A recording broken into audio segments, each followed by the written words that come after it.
정자 어르신은 26살에 박노식이라는 남자와 결혼했습니다. 지금도 이 어르신은 이렇게 말씀하시죠. 나는 그 사람이 내 운명이라고 믿었어요. 말수가 적고 무뚝뚝했지만 속 깊은 줄로만 알았죠. 1973년 봄이었습니다. 당시 26이던 정자 씨는 친척의 소개로 박노식 씨를 만났어요. 노식 씨는 29으로 정자 씨보다 3살 많았죠. 첫인상은 그리 특별하지 않았다고 해요. 키도 그리 크지 않았고 말도 별로 없었거든요. 하지만 뭔가 믿음직한 구석이 있었다고 합니다. 그 사람은 약속을 어기는 법이 없었어요. 만나자고 하면 정확한 시간에 나타났고 늦는다고 하면 미리 연락을 했어요. 그런 성실함이 마음에 들었죠. 두 사람은 1년여 만남을 이어갔습니다. 그 시절 연애라는 게 지금처럼 자유롭지 못했잖아요. 대부분 집 근처 다방에서 만나거나 동네 뒷산을 함께 걷는 게 전부였어요. 하지만 정자 씨는 그런 소박한 만남들이 좋았다고 해요. 그 사람은 말은 적었지만 제가 힘들어하면 금방 알아차렸어요. 집안 사정이 어려워서 고민이 많았는데 말하지 않아도 위로가 되는 말을 해줬죠.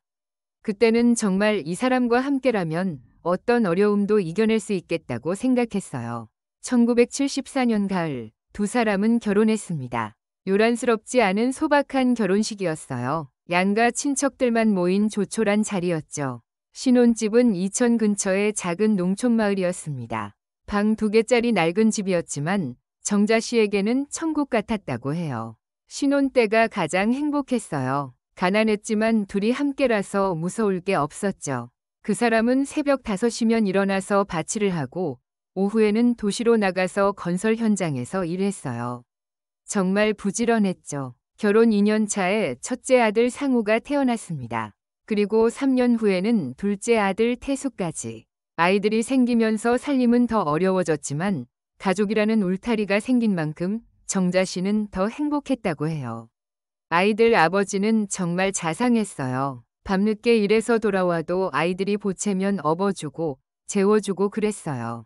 말수는 적었지만 행동으로 사랑을 표현하는 사람이었죠. 남편 노식 씨는 정말 성실했습니다. 농사일과 건설 현장 일을 병행하며 가족을 부양했어요. 힘들고 고된 일이었지만 한 번도 술을 마시고 늦게 들어오거나 가족에게 짜증을 낸 적이 없었다고 해요. 우리 동네 아줌마들이 그러더라고요. 정자야, 너는 남편 복이 있다. 요즘 남자들 중에 저렇게 성실한 사람 드물다고. 저도 그렇게 생각했어요. 정말 좋은 남편, 좋은 아버지를 만났다고. 시간이 흘러 아이들이 학교에 들어갈 나이가 되자 노식 씨는 교육비 걱정을 하기 시작했어요. 아이들만큼은 제대로 교육시켜야 한다는 게 그의 철학이었거든요. 그래서 더 열심히 일했습니다. 1980년대 중반 노식 씨는 큰 결심을 했어요. 농사만으로는 한계가 있다고 판단하고 좀 더 큰 건설회사에 정식으로 취업한 거예요. 이천에서 서울로 출퇴근을 해야 했지만 월급이 훨씬 안정적이었거든요. 그 무렵부터 그 사람이 조금씩 달라지기 시작했어요. 지금 생각해보면 그때부터였던 것 같아요. 하지만 당시에는 단순히 일이 바빠서 그런가 보다 생각했죠. 노식 씨는 서울 출근길이 멀다는 이유로 집에서 자는 날이 줄어들기 시작했어요. 일주일에 2~3번은 서울에서 숙박을 했거든요. 교통비도 아끼고 일도 더 열심히 할 수 있다는 게 그의 설명이었어요. 처음에는 고마웠어요. 가족을 위해 그렇게까지 고생하는구나 싶어서. 혼자 집을 지키는 게 외롭긴 했지만 남편의 노고를 생각하면 참을 수 있었죠. 그렇게 10년이 흘렀습니다. 아이들은 무럭무럭 자랐고 가정 형편도 조금씩 나아졌어요. 드디어 1995년 그들은 이천 시내의 작은 아파트를 장만할 수 있었습니다. 전세에서 내 집으로 이사하는 날 정자 씨는 정말 행복했다고 해요. 그날 밤 그 사람이 그러더라고요. 여보, 고생 많이 했어요. 이제 조금씩 나아질 거예요. 그때 정말 눈물이 났어요. 이 사람과 함께라면 앞으로도 잘 살 수 있겠다는 확신이 들었거든요. 하지만 지금 돌이켜보면 그 무렵부터 노식 씨에게 이상한 패턴이 생겼다고 해요. 한 달에 한 번 정도 갑자기 서울에 볼 일이 있다며 하루 종일 연락이 안 되는 날이 있었거든요. 토요일이나 일요일에 갑자기 서울에 일이 생겼다고 하면서 나가는 거예요. 전화도 안 받고 밤늦게 들어와서는 회사 일로 접대가 있었다고 하더라고요. 처음에는 별 생각 없었어요. 남자들이 원래 그런가 보다 했죠. 2000년대에 들어서면서 노식 씨는 휴대폰을 샀어요. 당시로서는 꽤 비싼 거였는데 일 때문에 필요하다고 했거든요. 그런데 이상했어요. 집에서는 거의 휴대폰을 사용하지 않는 거예요. 문자가 오면 슬쩍 확인하고는 삭제해버리고 전화가 와도 일 관련이야 라고만 하고 다른 방에 가서 받곤 했어요. 지금 생각해보면 그때부터 뭔가 수상했죠. 하지만 그때는 의심하는 게 미안했어요. 아이들이 고등학교, 대학교에 진학하면서 교육비 부담이 커졌어요. 하지만 노식 씨는 절대 아이들 교육비를 아끼지 않았어요. 과외비, 학원비, 심지어 대학 등록금까지 모든 걸 해결해 줬거든요. 정말 좋은 아버지였어요. 큰아들이 서울대학에 입학했을 때는 얼마나 기뻐했는지 몰라요. 둘째도 좋은 대학에 보내고 그 모든 걸 묵묵히 해내는 모습이 정말 대단했어요. 2005년 큰아들 상우가 취업을 했어요. 그리고 2007년에는 둘째 태수도 사회에 진출했죠. 자식들이 모두 자립하자 정자 씨는 이제 남편과 둘만의 시간을 보낼 수 있다고 기대했어요. 아이들 교육 끝났으니까 이제 우리 둘이서 좀 편하게 살 수 있겠다 싶었어요. 여행도 가고 맛있는 것도 먹고 그런 소소한 꿈들이 있었거든요. 하지만 오히려 그때부터 노식 씨의 외박이 더 잦아졌어요. 회사에서 새로운 프로젝트를 맡았다, 출장이 많아졌다는 이유였어요. 일주일에 서너 번은 집에 들어오지 않았거든요.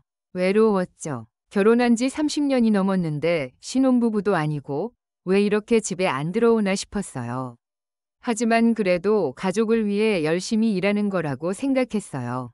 2010년 노식 씨가 60을 넘기면서 건설회사에서 퇴직했어요.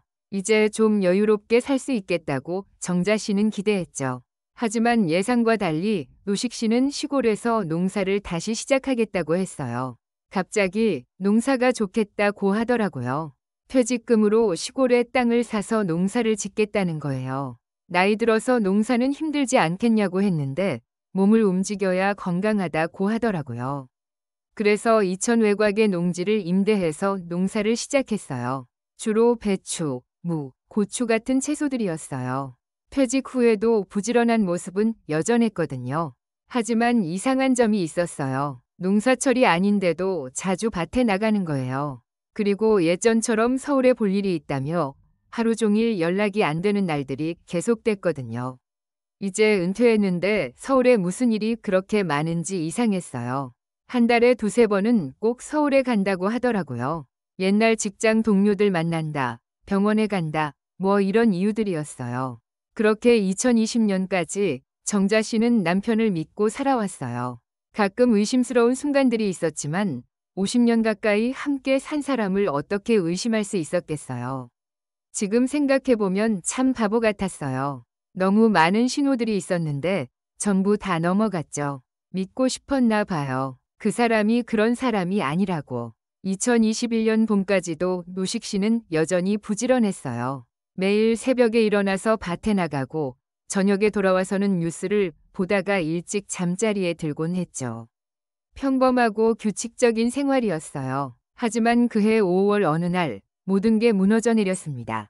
그날도 노식 씨는 평소처럼 새벽에 일어나서 밭에 다녀오겠다고 했어요.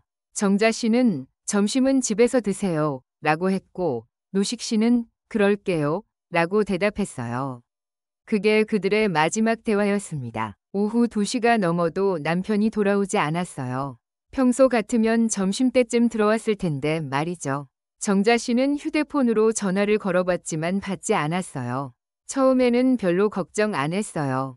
가끔 밭에서 일하다 보면 시간 가는 줄 모를 때가 있었거든요. 그런데 오후 4시, 5시가 되어도 연락이 없으니까 이상했어요. 오후 6시쯤 이웃집 아저씨가 급하게 달려왔어요.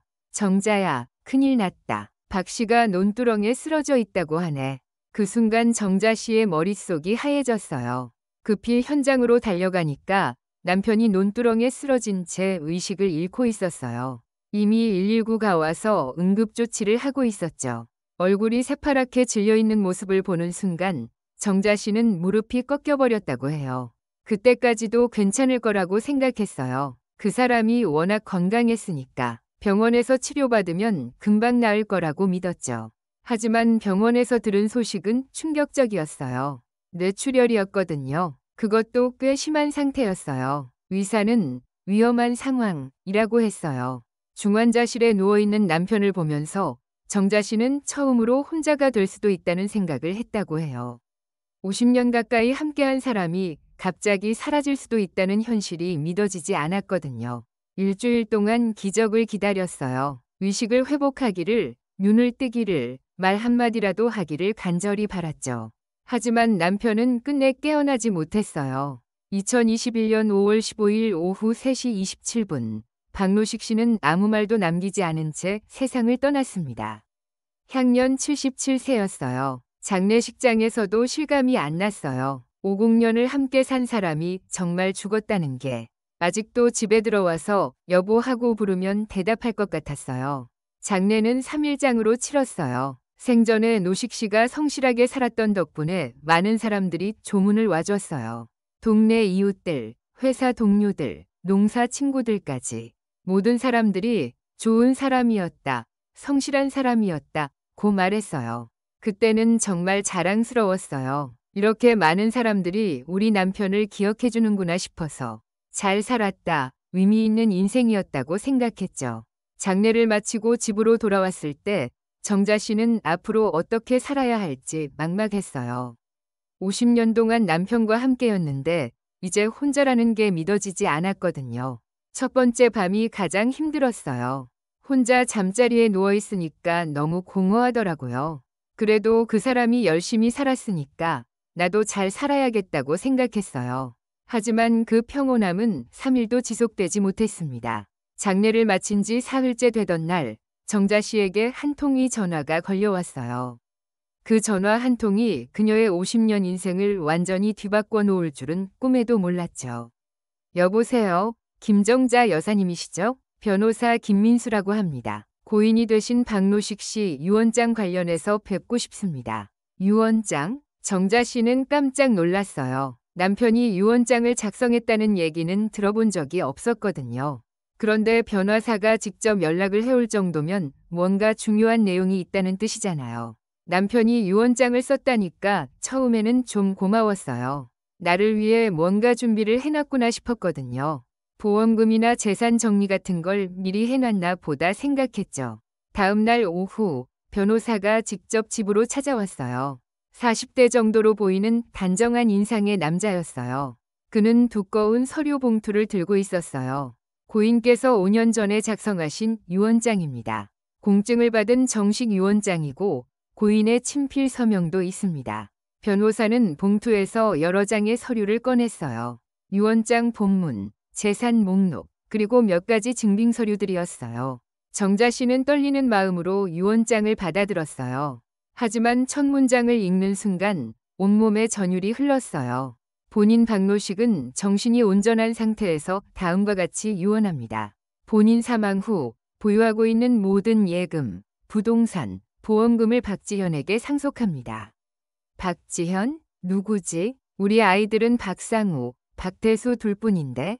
정자 씨는 자신의 눈을 의심했어요. 분명히 잘못 읽은 게 틀림없다고 생각했거든요.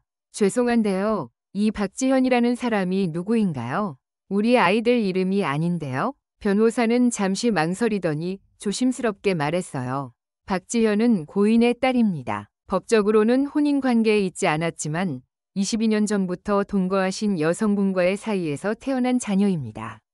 그 순간 정자 씨의 머릿속에서 천둥이 쳤어요. 50년 결혼 생활이 한순간에 무너져 내리는 느낌이었어요. 22년 전이라고? 그럼 1999년부터? 그때는 우리 둘째가 대학교에 다닐 때잖아. 잠깐요. 뭐라고 하신 거예요? 다른 여자? 그리고 딸이 있다고요? 변호사는 더 자세한 설명을 해줬어요. 박노식 씨는 1999년부터 서울 변두리의 한 여성과 동거를 해왔고 그 사이에서 딸 하나를 두었다는 거예요. 그 딸의 이름이 박지현이고 현재 22세라는 거였어요. 정자 씨는 숨을 쉴 수가 없었어요. 지난 22년 동안 남편이 다른 여자와 살림을 차리고 있었다는 사실이 믿어지지 않았거든요. 그럼 우리 남편이 이중 생활을 한 거예요? 22년 동안? 네, 그렇습니다. 고인께서는 유언대용 신탁이라는 방식으로 이미 5년 전에 모든 재산을 박지현 양에게 이전하신 상태입니다. 은행 계좌, 부동산, 생명보험 수익자 모두 박지현 양으로 되어 있습니다.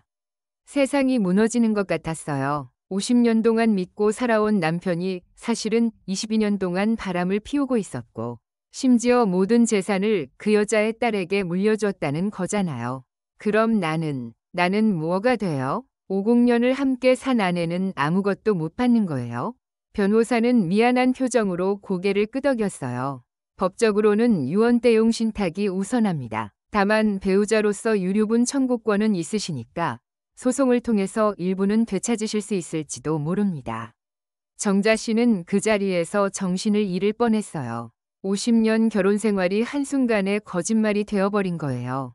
그동안 남편이 서울에 간다고 할 때마다 그곳에는 다른 여자가 있었던 거예요. 변호사가 돌아간 후 정자 씨는 혼자 앉아서 울었어요. 분노보다는 배신감이 더 컸어요. 어떻게 이럴 수가 있을까? 50년을 속일 수가 있을까? 그때부터 퍼즐 조각들이 맞춰지기 시작했어요. 남편이 한 달에 한 번씩 서울에 갔던 것, 휴대폰을 조심스럽게 다뤘던 것, 집에서 잠을 안 자려고 했던 것들이 모두 이해가 됐어요. 22년 동안 나만 모르고 있었던 거구나. 다음 날 정자 씨는 두 아들에게 이 사실을 알렸어요. 하지만 아들들의 반응은 예상과 달랐어요.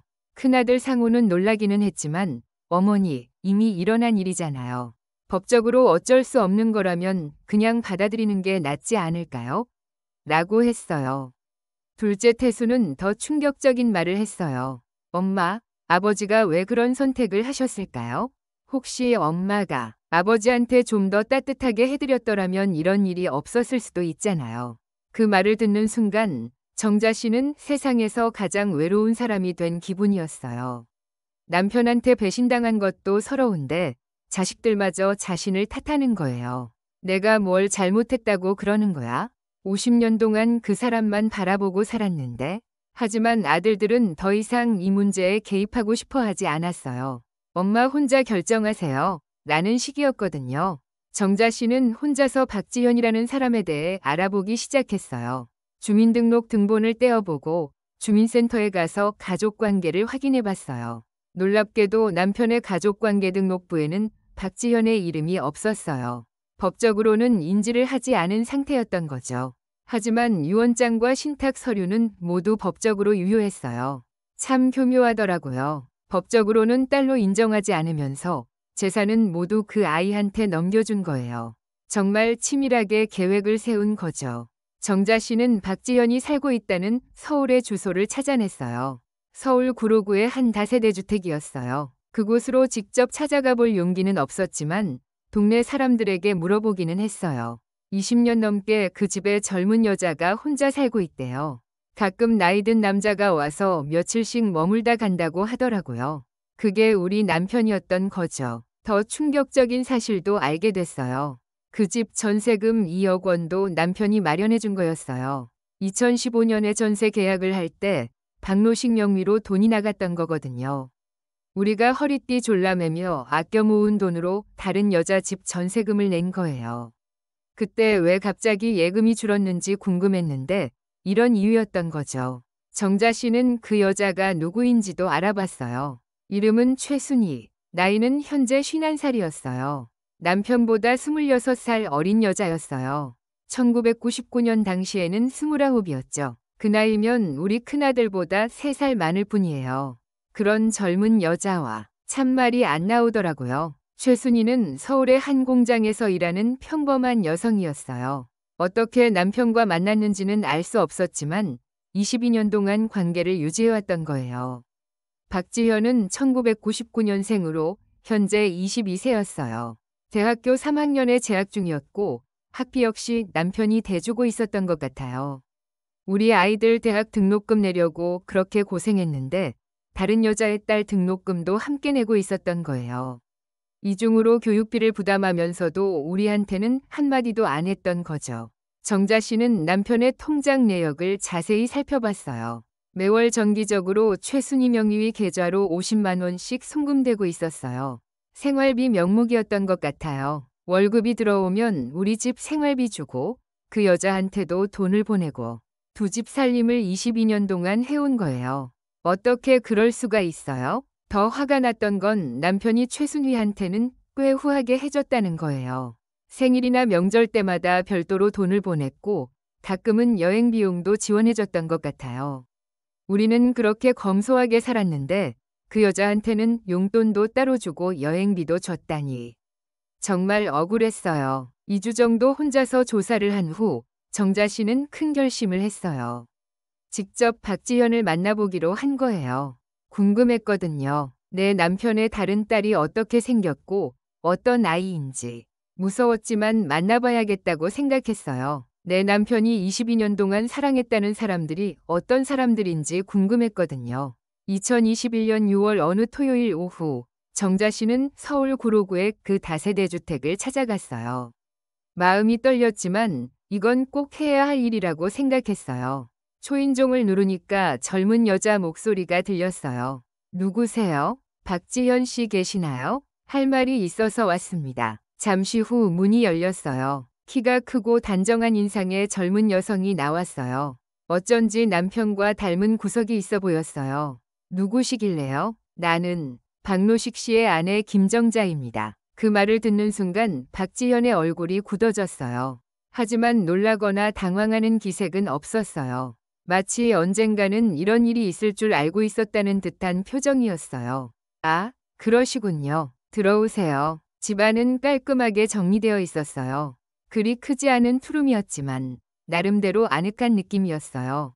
거실 한편에는 남편의 사진이 놓여 있었어요. 정자 씨는 그 사진을 보는 순간 가슴이 무너졌어요. 자신이 모르는 남편의 모습이었거든요. 환하게 웃고 있는 표정이 집에서 보던 것과는 달랐어요. 어머님, 앉으세요. 차 한 잔 드릴까요? 박지현은 예상보다 침착했어요. 오히려 정자 씨가 더 떨고 있었어요. 네가 그 아이구나. 우리 남편의. 네, 제가 박지현입니다. 그분의 딸이에요. 박지현은 담담하게 말했어요. 죄책감이나 미안함 같은 건 전혀 느껴지지 않았어요. 2부 시작. 그럼 너는 알고 있었구나. 우리 남편이. 아니, 내 아버지가 결혼한 사람이라는 걸? 네, 어릴 때부터 알고 있었어요. 아버지가 다른 가정이 있다는 것도 알고 있었고요. 정자 씨는 더욱 충격을 받았어요. 아이까지 모든 걸 알고 있었다는 거잖아요. 그럼 너희 엄마도? 당연히 알고 있었죠. 처음부터 그런 관계였으니까요. 그때 안쪽 방에서 여자가 나왔어요. 50대 초반으로 보이는 여성이었어요. 최순이었어요. 어머님이 오셨구나. 최순이는 정자 씨를 어머님이라고 불렀어요. 그것도 자연스럽게 말이에요. 당신이 최순이 씨? 네, 그렇습니다. 들어가서 얘기해요. 세 사람은 거실에 앉았어요. 정자 씨는 22년 동안 궁금했던 것들을 물어보기 시작했어요. 어떻게 우리 남편과 만나게 된 거예요? 최순이는 담담하게 대답했어요. 1999년에 공장에서 일할 때 만났어요. 그분이 우리 공장에 일을 하러 오셨다가 알게 됐죠. 처음부터 결혼하신 분이라는 걸 알고 있었어요.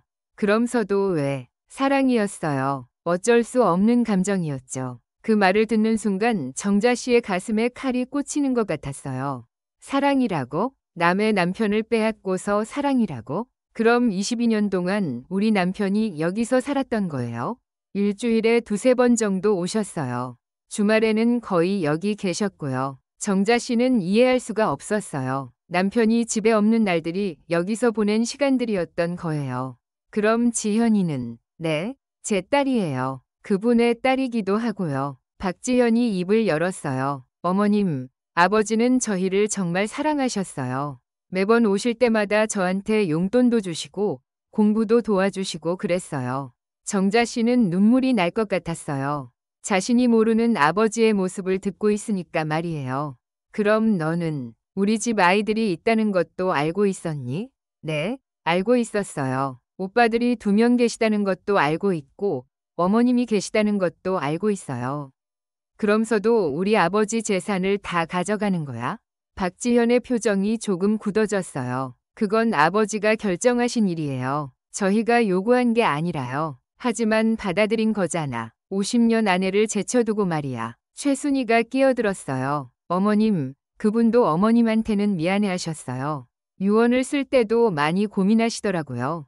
하지만 뭐? 사랑하는 사람은 따로 있었던 거죠.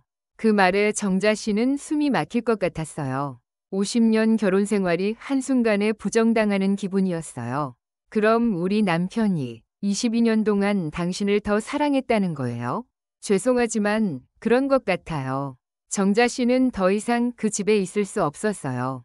일어나서 나가려고 하는데 박지현이 뒤에서 말했어요. 어머님, 아버지가 그러셨어요. 어머님은 정말 좋은 분이라고. 하지만 사랑은 의무가 아니라고. 정자 씨는 뒤도 돌아보지 않고 그 집을 나왔어요. 지하철을 타고 집으로 돌아오는 내내 눈물이 멈추지 않았어요. 집에 도착해서 남편의 유품들을 보니까 더 화가 났어요.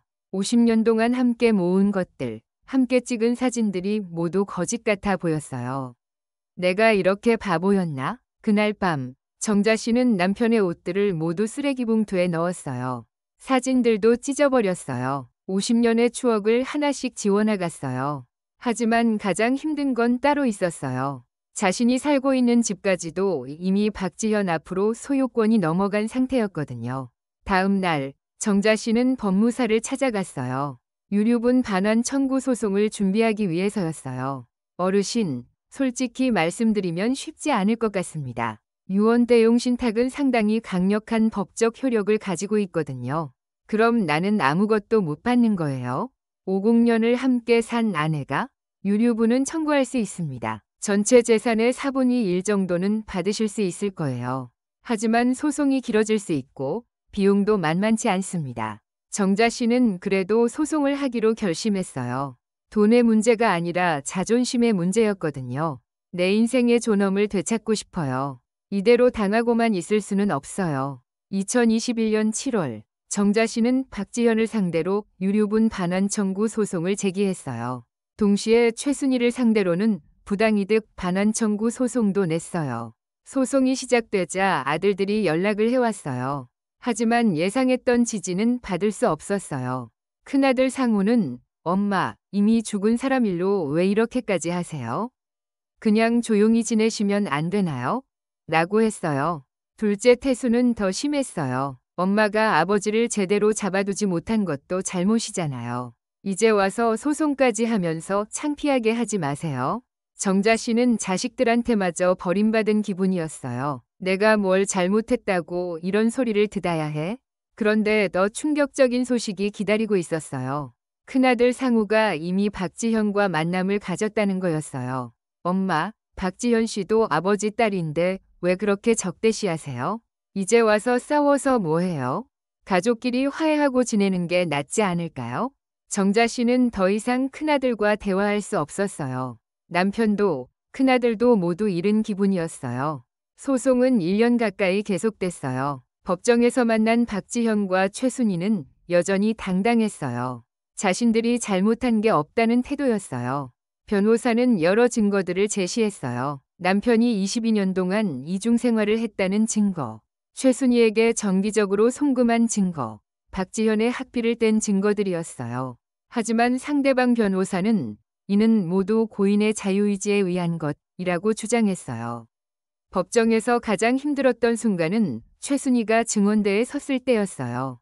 박노식 씨와는 진정한 사랑을 나눴습니다. 22년이라는 긴 시간 동안 서로를 아껴왔어요.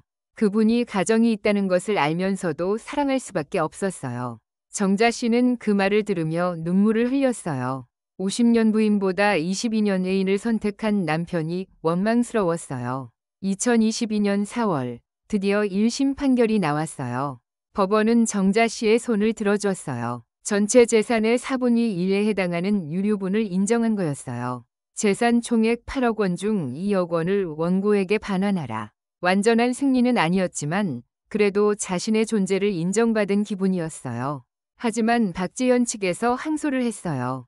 2심까지 가야 하는 상황이 된 거예요. 2022년 10월 2심 재판부는 1심과 비슷한 판결을 내렸어요. 다만 반환 금액을 1억 8천만 원으로 조금 줄였어요. 박지현 측에서 상고를 포기하면서 드디어 재판이 끝났어요. 1년 반이 긴 싸움이었어요. 정자 씨는 받은 돈으로 작은 원룸을 하나 샀어요. 남편 명의였던 아파트에서는 더 이상 살고 싶지 않았거든요. 이제 정말 혼자구나. 하지만 이상하게도 마음이 홀가분했어요. 50년 동안 믿고 살았던 사람이 거짓말쟁이였다는 걸 알게 되었지만 그래도 진실을 알게 된 것만으로도 다행이었어요. 2023년부터 정자 씨는 마을 회관에서 자원봉사를 시작했어요. 비슷한 나이의 어르신들을 돌보는 일이었어요. 나보다 더 힘든 사람들이 많다는 걸 알게 됐어요. 남편한테 맞고 사는 사람, 자식들한테 버림받은 사람들. 나만 불행한 게 아니었어요. 자원봉사를 하면서 정자 씨는 새로운 사람들을 만났어요. 비슷한 경험을 한 여성들도 있었어요. 박 권사님, 제 남편도 20년 동안 바람을 피웠어요.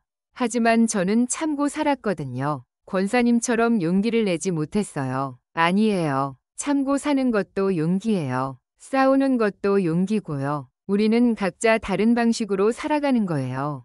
정자 씨는 더 이상 과거에 매달리지 않기로 했어요. 남편을 원망하거나 박지현을 미워하는 것도 그만두기로 했어요. 그 사람들은 그 사람들대로 살아가는 거고 나는 나대로 살아가는 거예요.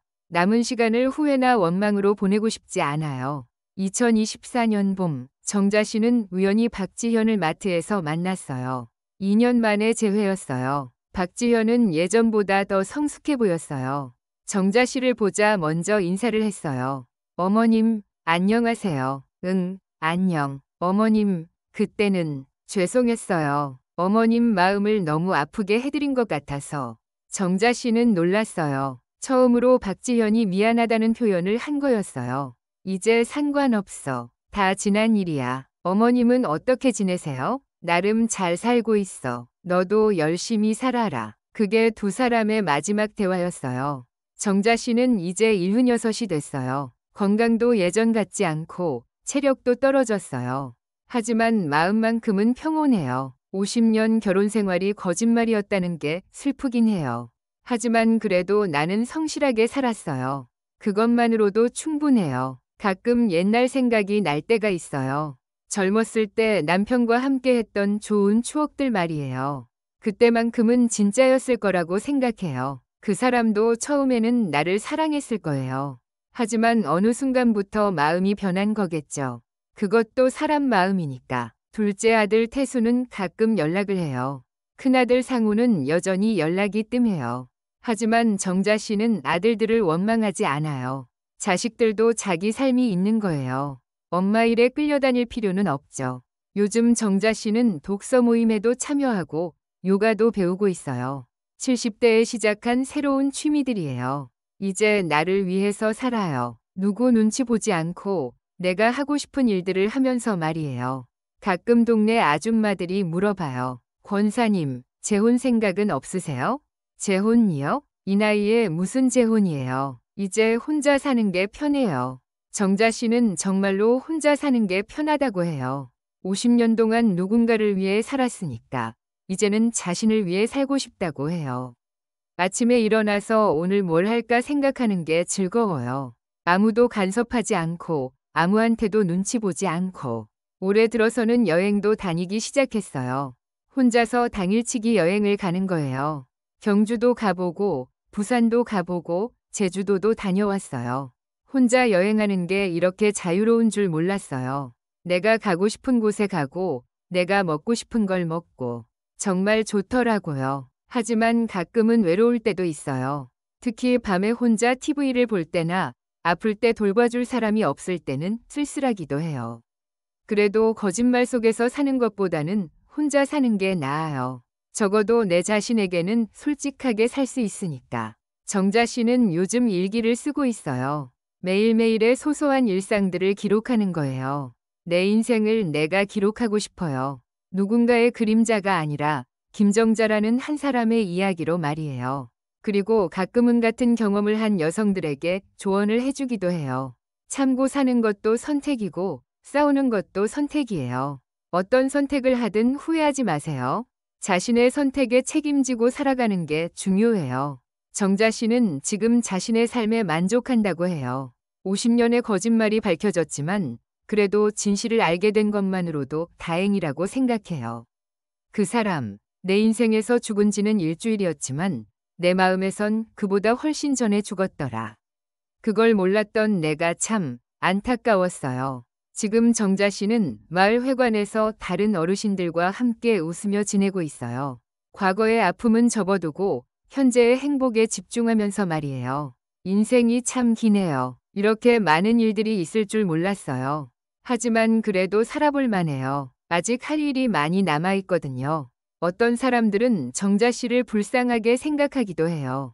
50년 결혼 생활이 헛것이었다고, 너무 늦은 나이에 혼자가 되었다고 말이에요. 하지만 정자 씨는 그렇게 생각하지 않아요. 불쌍하다고요? 아니에요. 나는 지금 자유로워요. 50년 동안 억눌려 살았는데 이제야 진짜 나를 찾은 것 같아요. 실제로 정자 씨의 표정은 예전보다 훨씬 밝아졌어요. 남편 눈치를 보며 살 때보다 지금이 더 활기차 보여요. 그때는 몰랐어요. 내가 얼마나 많은 걸 참고 살았는지. 내가 좋아하는 것도 모르고 살았더라고요. 정자 씨는 최근에 서예를 배우기 시작했어요. 70대에 처음 붓을 잡았는데 생각보다 재미있다고 해요. 붓으로 글자를 쓰면서 마음이 차분해져요. 그리고 뭔가 내가 만들어내는 게 있다는 게 좋더라고요. 또 요리도 새롭게 배우고 있어요. 50년 동안 남편과 아이들 입맛에 맞춰서만 요리했는데 이제는 자신이 먹고 싶은 음식을 만들어요.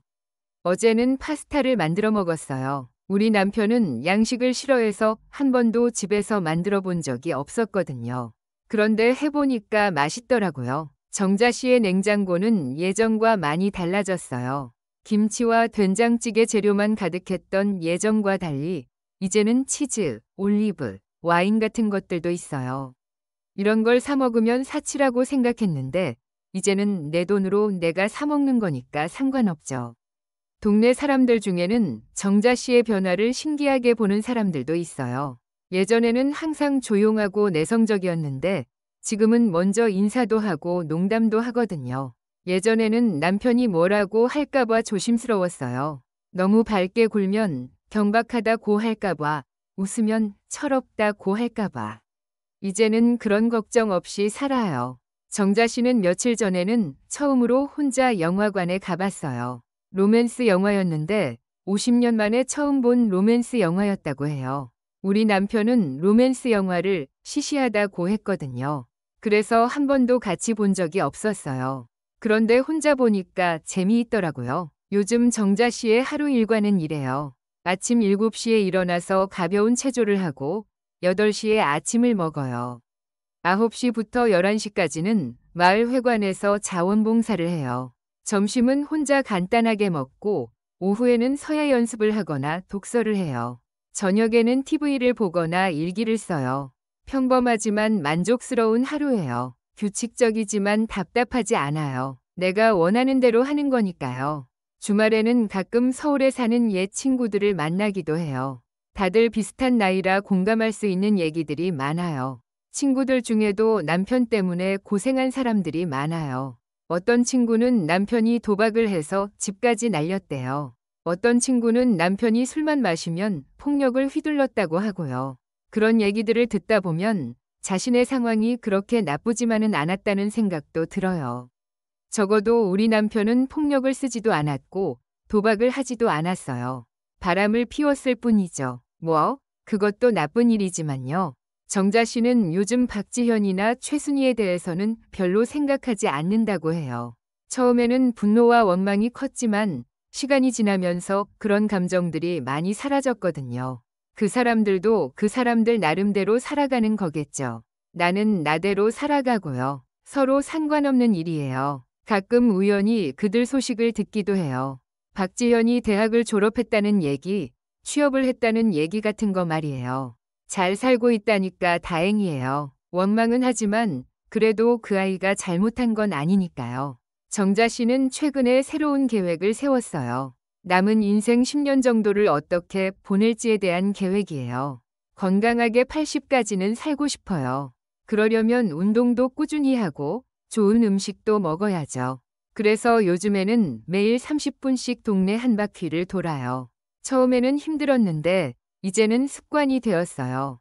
걷다 보면 동네 이웃들도 만나고 계절 변화도 느낄 수 있어서 좋아요.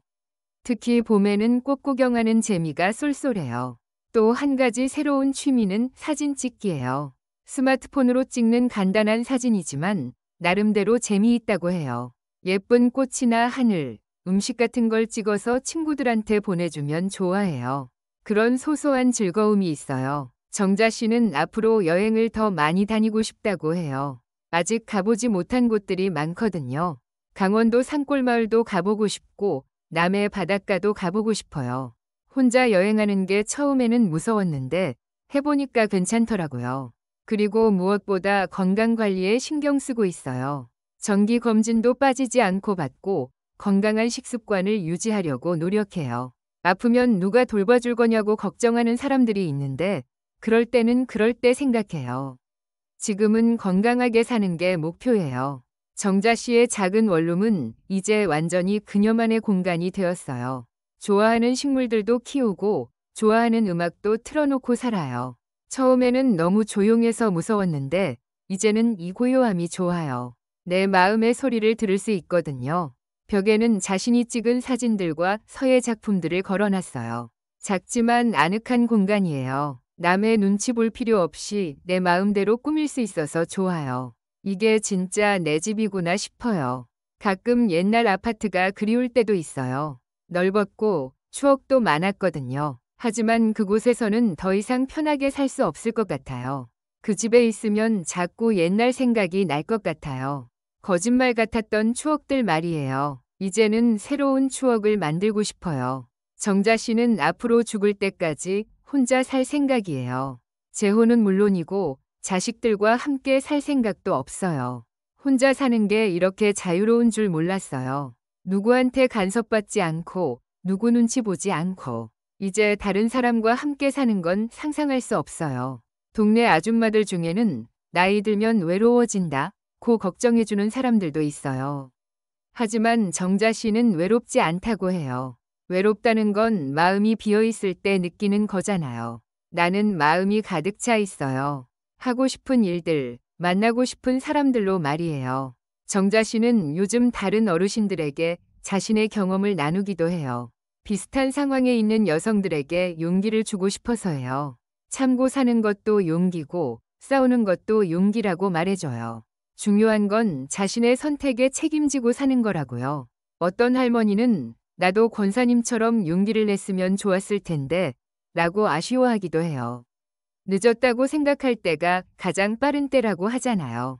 지금이라도 자신을 위해 살아보라고 해요. 정자 씨는 자신의 이야기를 누군가에게 도움이 될 수 있다면 언제든 들려주고 싶다고 해요. 내가 겪은 일이 헛되지 않았으면 좋겠어요. 다른 사람들에게 조금이라도 도움이 된다면 말이에요. 올해 겨울 정자 씨는 생일을 혼자 보냈어요. 76번째 생일이었어요. 작은 케이크를 사서 혼자 촛불을 불었어요. 혼자 보내는 생일이 이렇게 평화로울 줄 몰랐어요. 아무한테도 신경 쓸 필요 없이 그냥 내가 태어난 날을 조용히 축하하는 거예요. 그날 저녁 정자 씨는 자신에게 편지를 썼어요. 지금까지의 인생을 돌아보고 앞으로의 다짐을 적은 편지였어요. 김정자야, 수고 많았다. 50년 동안 한 사람만 바라보고 살았는데 그 사람이 거짓말쟁이였다니 참 속상하겠다. 하지만 그래도 네가 성실하게 살았다는 건 변하지 않아. 앞으로 남은 시간은 너를 위해서 살아라. 정자 씨는 지금 자신의 인생에 대해 후회하지 않는다고 해요. 50년의 거짓말이 밝혀졌지만 그래도 자신은 최선을 다해 살았다고 생각해요. 속은 것은 억울하지만 나 자신에게는 떳떳해요. 나는 거짓말하지 않았고 바람 피우지 않았고 성실하게 살았거든요. 그리고 무엇보다 진실을 알게 된 것에 감사한다고 해요. 만약 남편이 죽을 때까지 모르고 살았다면 어땠을까요? 그럼 평생 바보로 살다가 죽었을 거예요. 차라리 알게 돼서 다행이에요. 정자 씨는 앞으로도 계속 자신만의 방식으로 살아갈 계획이에요. 누구에게 의존하지 않고 누구의 눈치도 보지 않으면서 말이에요. 내 인생의 주인공은 나예요. 50년 동안 누군가의 그림자로 살았지만 이제는 김정자라는 한 사람으로 당당하게 살 거예요. 마지막으로 정자 씨가 하고 싶은 말이 있다고 해요. 여러분, 사랑은 믿음으로 시작되지만 끝은 항상 선택으로 정리됩니다. 누군가는 숨기고, 누군가는 견디고, 누군가는 다시 일어섭니다. 당신의 인생, 그 누구의 그림자도 되지 마세요. 당신이 당신 인생의 주인공이에요. 지금도 정자 씨는 마을 회관에서 다른 어르신들과 함께 웃으며 시간을 보내고 있어요. 과거의 상처는 아물었고 현재의 평화를 만끽하면서 말이에요. 50년 결혼의 거짓말이 그녀를 무너뜨리지 못했어요. 오히려 더 강하고 자유로운 사람으로 만들어 주었어요. 그것이 김정자 어르신이 우리에게 들려주는 진짜 이야기의 끝입니다. 사랑은 때로 우리를 속이고 인생은 때로 우리를 배신합니다. 하지만 그럼에도 불구하고 우리는 계속 살아가야 해요. 더 당당하게, 더 자유롭게, 더 진실하게 말이에요. 정자 씨의 이야기가 여러분에게도 작은 용기가 되었으면 좋겠습니다. 어떤 상황에서든 자신을 포기하지 마세요. 당신의 인생은 당신이 만들어가는 것이니까요.